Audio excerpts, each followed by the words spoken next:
आपल्यासोबत बातचीत करण्यासोबत गोपीचंद पडळकर आहेत, भाजप आमदार आहेत. त्यांच्या हातामध्ये आपल्याला पाहायला मिळत आहे पोस्टर घेऊन ते विधान भवनात दाखल झाले. त्यांच्याशी आपण बातचीत करणार आहोत.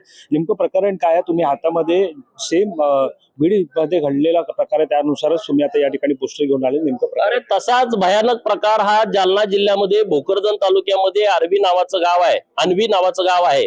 या गावामध्ये कैलास बोराडे नावाचा एक धनगर समाजाचा पोरगा, जो पोरगा ज्याचा गावात कुठलाही राजकीय संबंध नाही, अशा पोराला नवनाथ दौंड आणि त्याचा भाऊ भागवत दौंड यांनी महाशिवरात्रीच्या दिवशी महादेवाच्या मंदिरात का आला म्हणून तप्त सळई करून त्याच्या संपूर्ण अंगावरती चटके दिलेले आहेत. आणि हे प्रकरण घडल्याच्या नंतर फक्त दोघांवरती गुन्हा दाखल आहे. त्यामध्ये नवनाथ दौंड हा आता अटक आहे, परंतु भागवत दौंड फरार आहे. परंतु हे एका माणसाचं कृत्य नाही. व्हिडिओ बघा, व्हिडिओ मध्ये अनेक लोक दिसत आहेत, जे चटके देणारी लोक आहेत, पकडणारी लोक आहेत, ते सळे गरम करणारी लोक आहेत. तर या लोकांच्यावरती गुन्हा दाखल झाला पाहिजे.